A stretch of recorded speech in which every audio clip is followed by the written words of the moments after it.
दोस्तों, मैं हूं अंकित शर्मा और आज हम लोग यूपी बोर्ड कक्षा 10वीं के हिंदी में स्थित संस्कृत के पाठ 6 जीवन सूत्राणी के बारे में अध्ययन करेंगे, जो कि बहुत ही महत्वपूर्ण लेसन है। तो चलिए इसकी शुरुआत करते हैं। तो दोस्तों, ये रहा 10वीं का किताब और जैसा कि मैंने ये वाराणसी चंद्रशेखर आज़ाद भारतीय संस्कृति वीर वीर पूजती अरूढ़ी श्वेत केतु संवाद पाठों का वीडियो डाल दिया है और आज हम लोग पढ़ेंगे जीवन सूत्राणी, जीवन के वो सूत्र। तो ये चैप्टर बहुत ही महत्वपूर्ण है दोस्तों। तो इस चैप्टर को जान लेते हैं, लेकिन सबसे पहले इस चैप्टर की शुरुआत करने से पहले आपको एक स्टोरी बताते हैं कि ये शुरुआत कहाँ से हुई। तो दोस्तों, आप जानते हैं कि पांचों पांडव एक दिन जंगल में जा रहे थे तो उनको प्यास लगी। तो जो पांचों पांडव में जो सबसे बड़े युधिष्ठिर थे, उन्होंने अर्जुन या भीम में से किसी एक को भेजा कि जाओ पानी पीकर और भर के हम लोग के लिए भी लेते हैं ना। पांचों भाइयों को प्यास लगी तो उनमें से एक भाई गया तालाब के पास। तो वहीं पे जैसे वो पानी पीने वाले थे तो वहीं पे जो यक्ष थे, जो मृत्यु के देवता हैं, उन्होंने पानी पीने से रोक लिया। एक जादुई आवाज़ में बोले कि रुको, तुम पानी तभी पी सकते हो जब मेरे तुम प्रश्नों का उत्तर दोगे।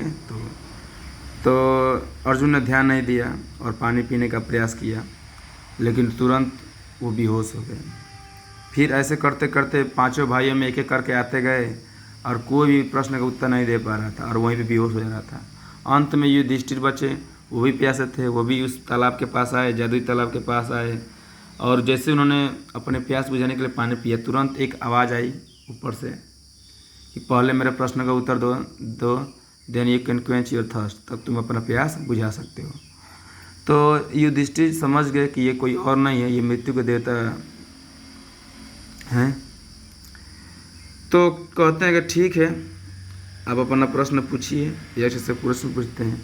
तो जो यक्ष होते हैं वो प्रकट होते हैं और बहुत सारे प्रश्न पूछते हैं जीवन के बारे में, कि जैसे पूछते हैं कि दुनिया का ऐसा कौन सा चीज़ है जो सबसे तेज चलता है, तो मन।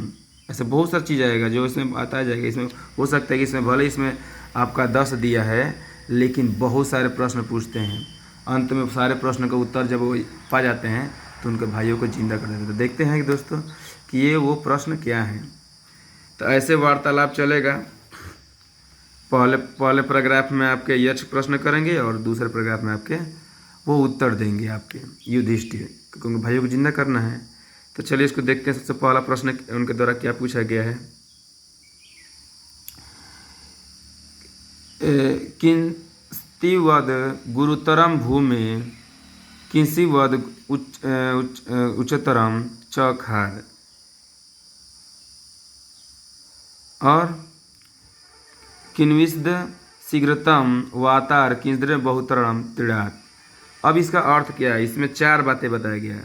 एक पैराग्राफ में केवल यक्ष के द्वारा प्रश्न पूछा गया था। देखिए, वो पूछते हैं कि भूमि से ही भारी क्या है, यानी कि जो हमारी धरती है उससे ही भारी चीज़ क्या है, और आकाश से भी ऊंचा क्या है। खात मन वही आकाश होता है, खग मन आकाश, तो वही आकाश से भी ऊंचा क्या होता है।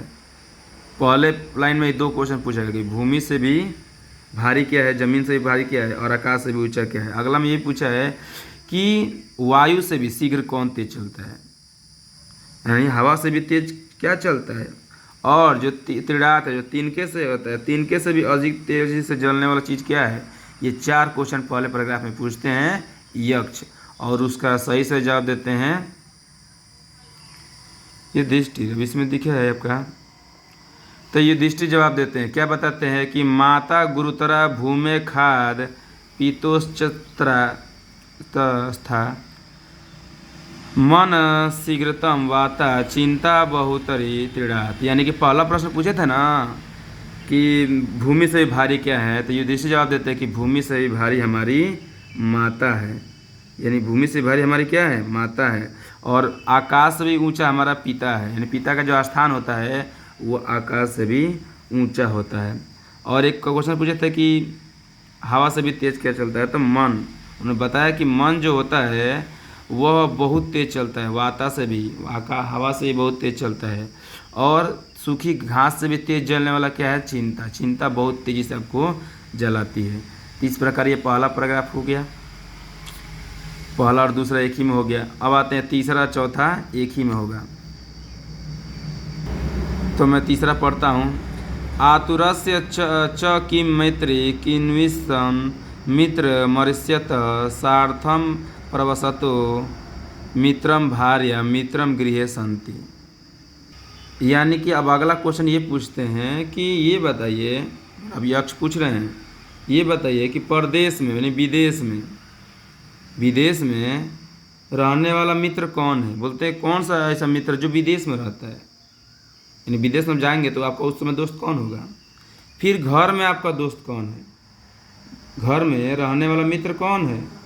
फिर आगे बोलते हैं ना कि जो रोगी होते हैं, जो बीमार व्यक्ति होते हैं, उनका दोस्त कौन होता है? यानी मित्र के बारे में बढ़ाते हैं कि जीवन के अलग अलग पड़ावों में आपका मित्र कौन है। तो वही इसमें पूछा गया है कि जब आप विदेश में रहते हैं तो आपका दोस्त कौन होता है, जब आप घर में रहते हैं तो आपका मित्र कौन होता है, जब आप रोगी होते हैं, बीमार होते हैं तो आपका मित्र कौन होता है, और मरने वाले का मित्र कौन होता है। तो ये है प्रश्न यक्ष का, जो मृत्यु के देवता हैं। तो चौथे पैराग्राफ में उनको उत्तर मिलेगा। आतुरस्य भिषुक मित्रम दानम मित्र मरिष्य किन्विदे पदम धर्म किन्विदे पदम यश। यानी बताते हैं कि परदेश में रहने वाले का मित्र यात्रियों का समूह यानी कि धन होता है, साथ जो रहता है। यानी आप जब विदेश में रहते हैं तो आपका दोस्त एक ही होता है, दोस्त वो होता है धन। यानी धन ही आपका क्या होता है? विदेश में दोस्त होता है। घर में आपका दोस्त कौन होता है? तो घर में आपकी जो पत्नी होती है, जो मारी होती है, जो पत्नी होती है, वही आपकी दोस्त होती है। रोगी का दोस्त एक ही हो सकता है, वो है डॉक्टर। चिकित्सक है, चिकित्सक आपका रोगी का दोस्त होता है। और मरने वाले का दोस्त वो होता है जो आप ज़िंदगी भर दान किए रहते हैं। यानी जब मरने के बाद कुछ लेने जाते हैं, अर्थात जब दान दिए रहते हैं, तो वही आपके साथ जाता है अच्छा काम। तो दोस्तों, मेरे YouTube चैनल पर आप ध्यान से देखेंगे तो केवल पढ़ाई नहीं होता है, बल्कि मैं बहुत लोगों को फ्री में दवा भी देता हूँ। अब तक मैंने 123 लोगों को दवा दे चुके हैं। और भी ऐसे काम हैं जो मैं करता रहता हूँ। तो जैसे कि मेरे चैनल का भी नाम है फ्री मेडिसिन विद अंकित।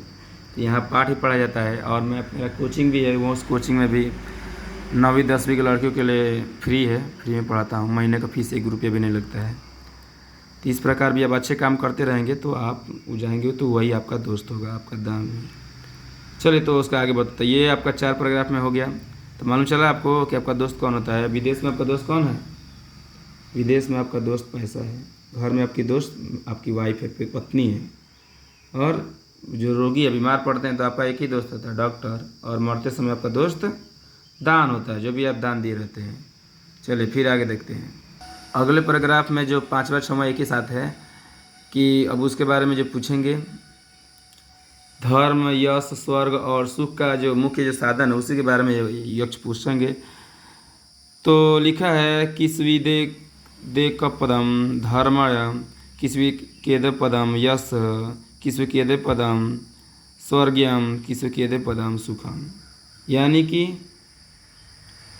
एकमात्र मुख्य धर्म क्या है? बोलते हैं कि जो एकमात्र मुख्य जो हमारा धर्म है वो क्या है। फिर आगे पूछते हैं एकमात्र मुख्य यश क्या है।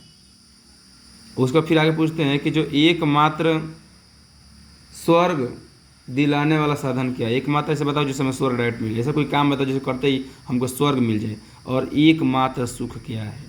ये आपके जीवन में बहुत ज़रूरी है इस बात को जानना कि मुख्य धर्म क्या है, मुख्य यश क्या है, मुख्य स्वर्ग दिलाने वाला साधन क्या है, एकमात्र सुख का साधन क्या है, ये जानना बहुत जरूरी है। तो युधिष्ठिर कैसे जवाब देते हैं तो ध्यान से देखिए। दाक्ष मेक पदम धर्म दान मेक पदम यश सत्य मेक पदम स्वर्ग शील मेक पदम सुखम। यानी कितना बढ़िया जवाब देते हैं युधिष्ठिर जी कि बताते हैं कि आपकी जो दक्षता है, आपकी जो चालाकी चतुरता, आप कितने पढ़ने में चाहे हर तरीके से आप तेज हो, दक्ष हो, परिपूर्ण, आप काम में योग्य हो, कोई काम आपको अच्छी तरह से आता है, वही एकमात्र का धर्म है।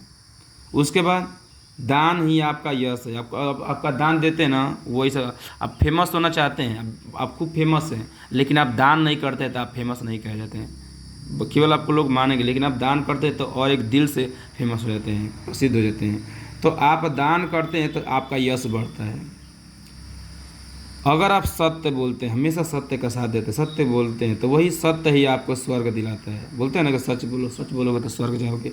तो यही बात बताते हैं युधिष्ठिर जी कि स्वर्ग ही एकमात्र स्वर्ग दिलाने का रास्ता है।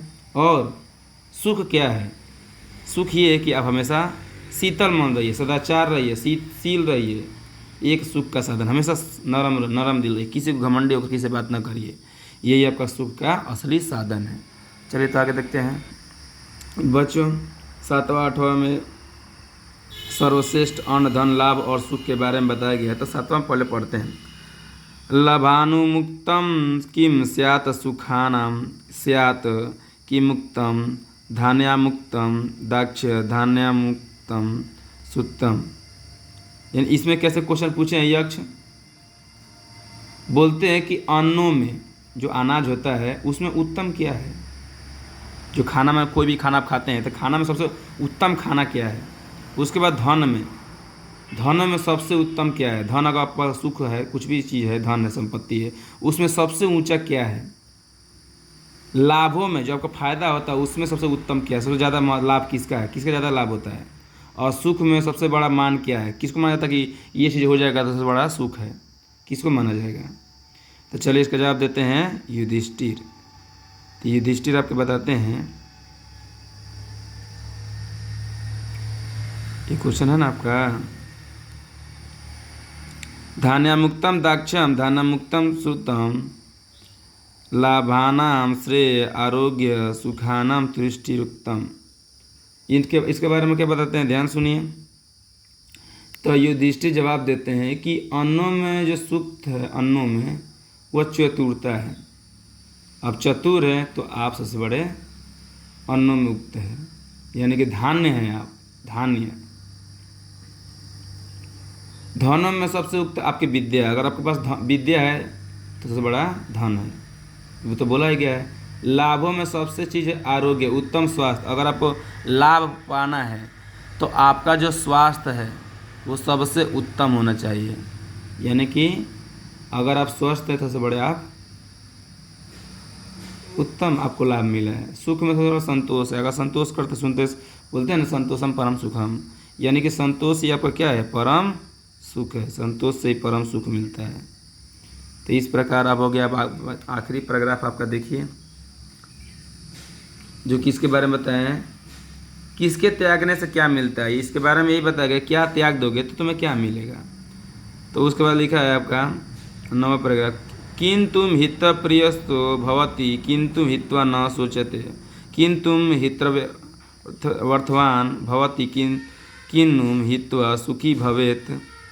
ये प्रश्न कर रहे हैं, प्रश्न ये कर रहे हैं यक्ष कि मनुष्य क्या छोड़कर सबका प्रिय होता है। मनुष्य अगर ऐसा क्या छोड़ दे तो सबका प्रिय हो जाएगा, सबका फेवरेट हो जाएगा। क्या त्यागने से सुख नहीं होता, ऐसा क्या त्याग दोगे कि तुम्हारे पास दुख नहीं होगा, दुख तुम्हारे पास नहीं आएगा। और आगे पूछते हैं कि क्या ऐसा छोड़ दोगे कि तुम धनवान बन जाओगे, और क्या छोड़ने पर तुम सुखी हो जाओगे। तो इसी का जवाब देते हुए बताते हैं कि क्या क्या छोड़ने से। बच्चों, ये केवल श्लोक ही नहीं है, ये आपके जीवन में भी है। इसको पढ़ने का मतलब ये नहीं कि पढ़कर प्रश्न तो दे दिए, केवल आपके जीवन में भी इस बात को लेकर आएंगे आप लोग। तो लिखा है मनुष्य का जो घमंड होता है उसको जब छोड़ देगा ना घमंड, तो सबका फेवरेट हो जाएगा, सबका प्रिय हो जाएगा। इसलिए घमंड छोड़ देगा तो सबका वो प्रिय हो जाएगा। तो वही लिखा है, मान हित्यम भवति क्रोधम हित्वा न सोचति काम हित्वार्थान वान भवति लोभम हित्वा सुखी भवेत। यानी कि अगर आप घमंड को छोड़ देते हैं तो आप सबका प्रिय हो जाते हैं। अगर आप गुस्सा करना छोड़ देते हैं, क्रोध करना छोड़ देते हैं, तो आप शोक नहीं करते हैं, आप दुखी नहीं हो जाते हैं। और आपका धन, कैसे आप धनवान होंगे? अगर आप इच्छाओं को छोड़ देंगे, लालच करना छोड़ देंगे, तो आप धनवान हो जाएंगे। और सुख कब होंगे जी? जब आप लोभ लालच को छोड़ देंगे तो आप हमेशा के लिए सुखी हो जाएंगे। तो इस प्रकार का महत्वपूर्ण चैप्टर खत्म होता हुआ फिर अगले वीडियो में मिलते हैं।